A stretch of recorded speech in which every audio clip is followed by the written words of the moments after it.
جی پاکستان میں آج کل جو تبدیلیاں آ رہی ہیں اور مولوی پکڑے جا رہے ہیں، کیا اس سے ہم وہاں خوش آئند تبدیلیوں کی امیدیں باندھنے میں حق بجانب ہیں؟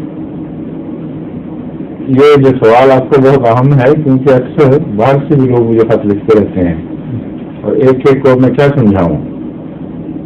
ایک دفعہ میں نے اپنے ایک شعر میں ایسے عزیزوں اور پیار کرنے والوں اور محبوبوں کے لیے میں ایک دوسرا کہا تھا، میرے بھولے بھالے حبیب مجھے لکھ لکھ کر کیا سمجھاتے ہیں.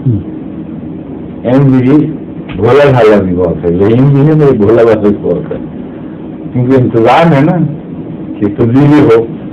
اس لیے اس وقت پر جو غلط سی لہر بھی کوئی تبدیلی کی دکھائی دے تو وہ خوش ہو جاتے ہیں، کہتے ہیں شکر الحمدللہ وہ اندھیری رات کٹی ہے تو صبح آنے والی ہے. مگر ایک صبح کاذب ہوا کرتی ہے، ایک صبح صادق ہوتی ہے. صبح صادق جو آتی ہے تو پھر پوچھنے اور غور فکر کا وقت بڑی جلدی کٹ جاتا ہے.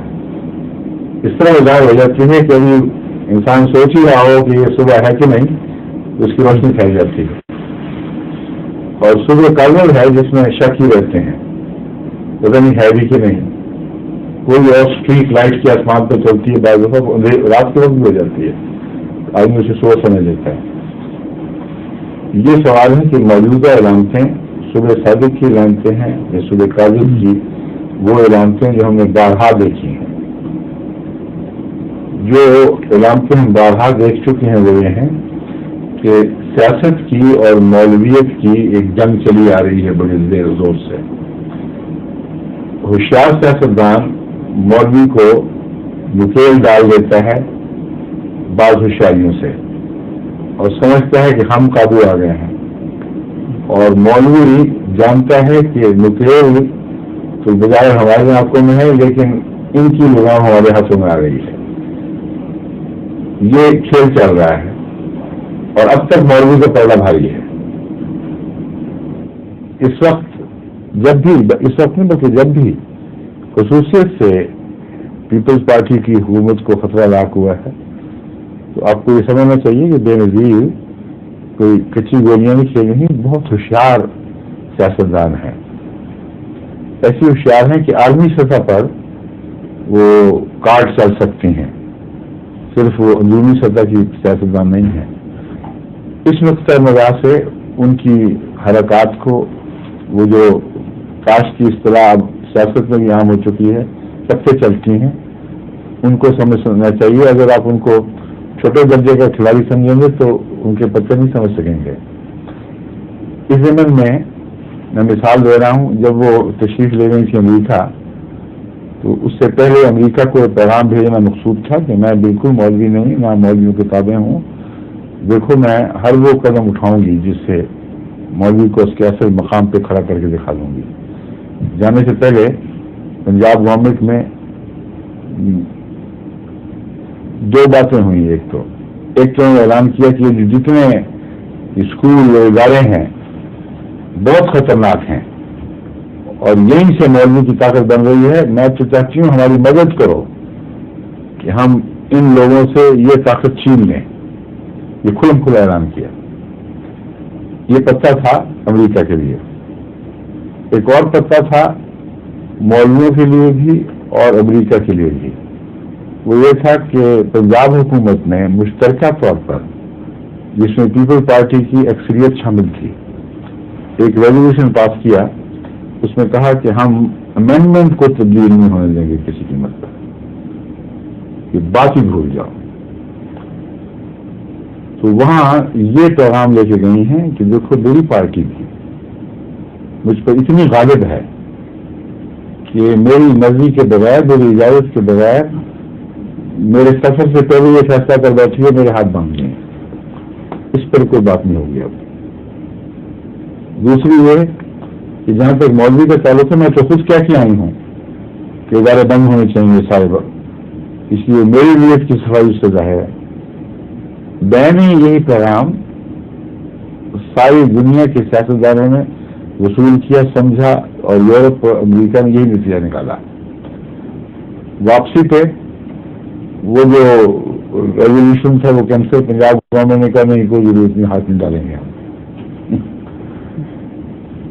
ساری بات ہوئی، پتے چل بھی گیا، واپس بھی جیب میں آ گیا. درست ہے غلط ہے؟ سوری اسی طرح ہوا نا. اب چند دن پہلے کی خبروں سے مجھے تشویش کی کچھ ہونا ضرور ہے. اب وہ خبریں یہ تھیں کہ مولوی اپوزیشن کے ساتھ مل کر شرارتیں کر رہے ہیں اور حکومت کو تنگ کر رہے ہیں، اور وہ فساد جو حکومت اپوزیشن چاہتی ہے ملک میں پھیل جائے تاکہ مڈ ٹرم الیکشن ہو، ان فسادات کو ہوا دینے میں مولویوں نے عملاً ایکا کر لیا ہے. اور یہاں تک کہ آپس میں نورانی ہوں یا بریلوی یا وہابی جو بھی ہیں، حدیث سب مل کے، اور جنہیں علماء والے اس میں مرکزی کردار ادا کرتے ہیں، ان کے سربراہ فضل الرحمان خان نے باوجود اس کے کہ بے نظیر حکومت میں اسمبلی کی فارن پالیسی کی گروپ کی سربراہی قبول کر لی، اور عملاً اس خاتون کی حکومت کے سامنے سر تسلیم خم کر دیا جس کے متعلق واضح قطعی اعلان تھا کہ شریعت اجازت ہی نہیں دیتی اس کو کہ حکومت کی سربراہی کی کرسی پر بیٹھے. تو وہاں شریعت کا وہ اٹھا پھینکا، یہ اثر ہے ان کے نزدیک، اور اپنی مسئلتوں کا بوجھ اٹھا لیا اور کہا ٹھیک ہے اصولاً تو جائز نہیں، مگر جب مجھے حکومت میں یہ عہدہ مل رہا ہو تو میں کیسے اس کا انکار کر سکتا ہوں. تو اس عہدے کو اس کا آغاز ہی جائز نہیں تھا، جس کی بنائی کوئی نہیں تھی، اس کو تسلیم قبول کر لیا. اور اب انہوں نے بھی بیان دے دیا ہے کہ بینظیر سے معاملات ویسے نہیں رہ سکتے، اب کسی قیمت پر نہیں رہ سکتے، اب ہمیں جدا جدا رستے اختیار کرنے ہیں. مولویوں نے میٹنگ کی ہم پر کھاتے، انہوں نے کہا کہ یہ وقت ہے کہ اپنی پوری قیمت وصول کر لو. اس وقت ایسے حالات پیدا ہو چکے تھے، اس وقت صرف یہ بم کا دھماکہ نہیں ہے، اس سے پہلے کے بھی ایسے حالات پیدا ہو چکے تھے جس کے نتیجے میں حکومت یہ سمجھ رہی تھی کہ مولوی زیادہ سر اٹھا رہے ہیں، جن میں سب سے اہم واقعہ فوجی قیادت کے خلاف بغاوت تھی. اس میں سراسیمگی پھیلی ہے اور یہ احساس پیدا ہوا ہے کہ یہ ٹولہ اپنی حد استطاعت سے آگے چھلانگ لگا رہا ہے، اور یا پھر جس کو ہم حد استطاعت سمجھے تھے وہ غلط تھی، ان کی حد بہت اونچی تھی، ہم سمجھے تھے چھوٹی چھوٹی چھلانگیں لگائیں گے، اب تو اونچے ہو رہے ہیں. ان کے دماغوں میں وہ خمینی والے خواب اٹھنے شروع ہو گئے ہیں، وہ جگہ بنا رہے ہیں. یہ بہت ہی خطرناک بات ہے. اس پہلو سے ایک سراسیمگی پھیلی ہے، اور میں نہیں سمجھتا کہ کس حد تک فوج میں یہ احساس بیدار ہوا ہے کہ نہیں، مگر یہ پہلا واقعہ ہوا ہے پاکستان کی تاریخ میں کہ فوجی بغاوت کو غیر فوجیوں نے کھلے عام اس طرح سپورٹ دی ہو، اس طرح اس کی تائید کی ہو. آج تک یہ واقعہ پہلے کبھی نہیں ہوا، نہ متصور ہو سکتا ہے کہ معاشرہ نہ ہو، فوج اپنے دستوری فرائض سر انجام دے رہی ہو، دستوری فرائض میں فوج کا فرض ہو کہ اگر کوئی بغاوت کی کوشش کرے تو تم نے اس کو کچلنا ہے اور سختی سے ایسا اس کو نابود کرنا ہے کہ آئندہ کسی کے ذہن میں وہاں بھی نہ آئے کہ فوج کے اندر بغاوت ہو سکتی ہے.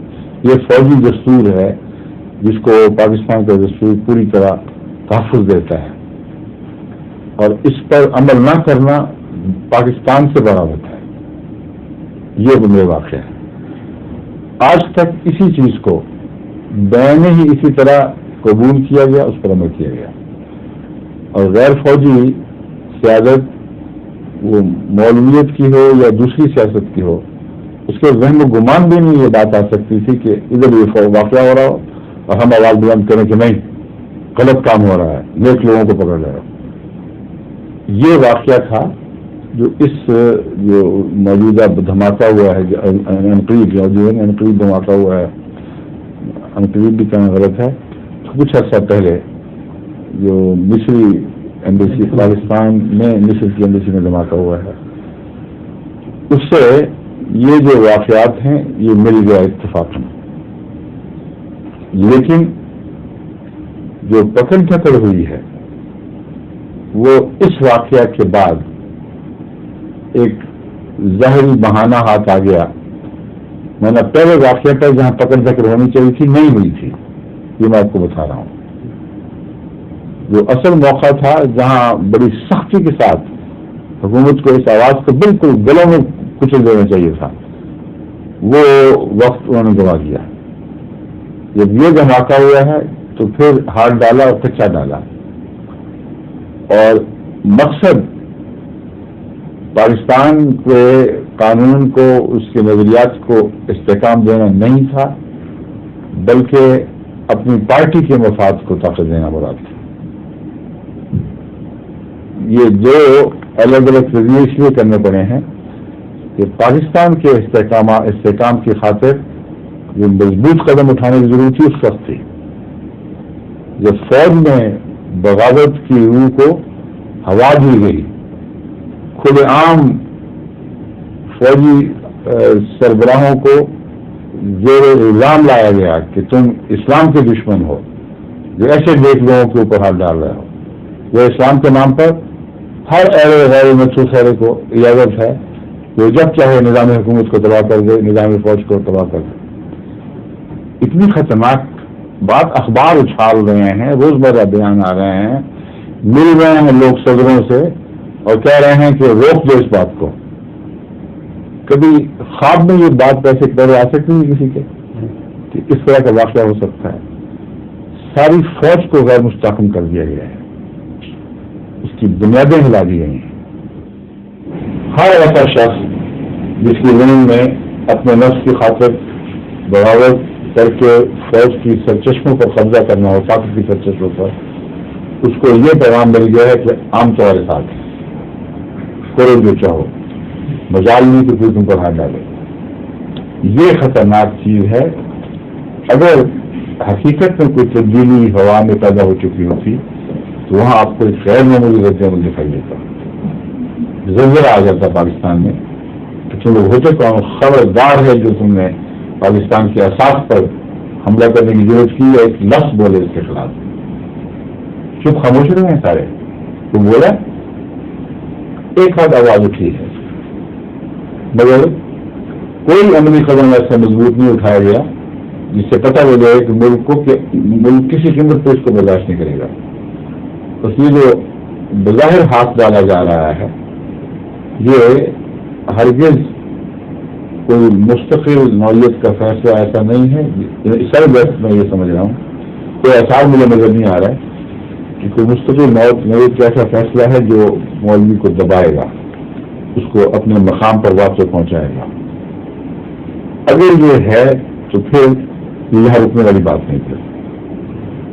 پھر یہ جب تک یہ شور اٹھتا رہے گا اس وقت تک حکومت آگے آگے بڑھے گی، اور ایک دفعہ جب تک ان کا قلع نہ کر دے اور یہ ثابت نہ کر دے کہ آج کے بعد پاکستان کی سیاست میں مولوی کی آواز کو کوئی اہمیت نہیں ہے، اس وقت تک یہ کھیل جاری رہنا چاہیے.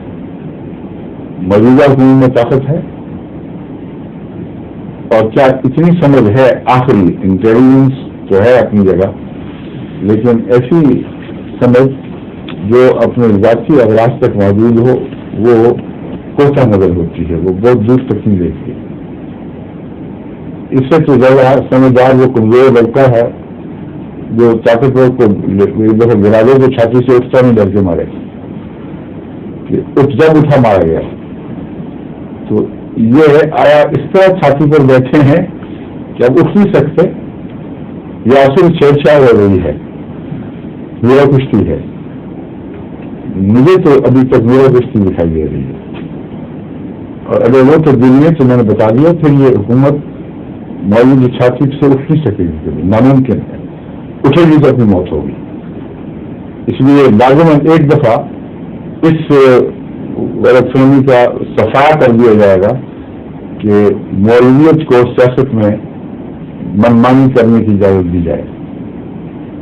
جب تک اس کا صفائی نہیں ہوتا نہ سیاست میں امن آ سکتا ہے، نہ حقیقت میں کوئی انقلاب آ سکتا ہے جو سوچوں کا انقلاب ہو۔ مشکل صرف یہ ہے حکومت کی بات، صرف اپنی ہوشیاری کی بات نہیں، حکومت کی کچھ مجبوریاں بھی ہیں جو سمجھنی چاہیے۔ اپوزیشن جو بھی ہو، خواہ پیپلز پارٹی کی ہو یا نواز شریف کی ہو یا کسی اور کی، اپوزیشن مسائل کو الجھا دیتی ہے، کیونکہ پہلے مولویوں کو دھکا دینے کے باوجود جب وہ سمجھتے ہیں کہ حکومت کے خلاف ان کو گلے لگانے سے ہمیں ایک طاقت نصیب ہوگی، وہ اپنے اصولوں کی گردنوں پہ چھریاں پھینک دیتے ہیں اور مولوی کو گلے لگا دیتے ہیں، اور اس وجہ سے حکومت کے ہاتھ کمزور ہو جاتے ہیں۔ بس صرف الزام کے طور پر نہیں بتا رہا، میں آپ کو بالکل کھلی کھلی صورتحال جو واقعات گزر رہے ہیں، کیوں گزر رہے ہیں، وہ سمجھا رہا ہوں۔ کہ حکومت پر یہ الزام نہیں کہ اتنی کوتا اندیش ہے کہ صرف سودا گری کی خاطر یہ کرتی ہے، سودا بازی تو ہے لیکن اس کی راہ میں اپوزیشن نے مشکل پیدا کی اور کسی اپوزیشن کا بھی قصور نہیں، یہ ساری سیاستدان کی سوچ کی بے وقوفی ہے، سیاستدان ہمارا بحثیت سیاستدان کے جب بھی حکومت اپوزیشن میں جاتی ہے وہ یہی حرکت کرتی ہے۔ تو جب تک یہ اس سے پہلے بعض اصولی فیصلے نہ کرنے، ہماری ملک کی سیاست جو ہے وہ ڈھپ پر نہیں آ سکتی، کسی ڈھپ پر چل نہیں سکتی، اس میں اصول آ ہی نہیں سکتے۔ حکومت کو اور اپوزیشن کو بس قومی مسائلے کے پیش نظر قطعی فیصلے کرنے چاہیے کہ ایسے مسائل جن کا تعلق مشترکہ دشمن سے ہے، بیرونی طاقتوں سے ہے، ان میں ہمارے رولز آف گیم، ہماری کھیل کے قوانین یہ ہوں گے۔ ایسے مسائل جن میں ہم جانتے ہیں کہ عوام الناس ووٹ کے وقت مولوی کو ووٹ نہیں دیتا، لیکن اس کے باوجود مولوی ہمارے راستے سے حکومت پر فائد ہو جاتا ہے۔ یہ غم جب تک ہم ختم نہیں کریں گے اور مشترکہ طور پر نہیں کریں گے، پاکستان کی سیاست صاف نہیں ہو سکتی۔ یہ فیصلہ پہلے ہونے والا ہے اور باہر ہونے والا ہے۔ اس فیصلے کے لیے میں نہیں دیکھتا کہ اگر کسی میں شعور ہے بھی تو ذہانت بھی اتنی ہے اور عظمت کردار بھی اتنی ہے۔ میں سیاسی شعور ہونا کافی نہیں ہے، اس پر ایسا عمل درآمد جو قوم کے اعلیٰ اور دور رس مفادات میں ہو، اس کے لیے اخلاقی عظمت بھی چاہیے اور جرأت کردار بھی چاہیے۔ یہ اس درجے کی مجھے دکھائی کہیں نہیں دے رہی، اس لیے میں ابھی بھی آپ سے یہی کہوں گا کہ یہ تو نہیں کہہ سکتا کہ میرے بھولے بھالے حبیب مجھے لکھ کر کیا سمجھاتے ہیں، اب سے انہوں نے بول کے مجھے سمجھانے کی کوشش کی ہے، سمجھیں تفصیل ساری واضح ہو گئی ہے۔ اور ویسے میں سمجھتا ہوں کہ جب بھی ہوگا تو ضرور خدا کی تقدیر ہے، اس کو کوئی مٹا نہیں سکتا، لازماً ہوگا، انقلابات آئیں گے، رائے بدلیں گی، لیکن دفتن و پہلو اس میں ضرور ہوگا۔ جب بھی آئے گا اچانک ہوگا، تیزی سے ہوگا، اور کس طرح سے ہماری سوچیں اس کی تصویر کو اپنے ذہن میں مکمل صحیح صورت میں جما سکے، وہ نقشہ آنکھوں کے سامنے ظاہر ہو چکا ہوگا۔ ٹھیک ہے، ظہور مہدی آخر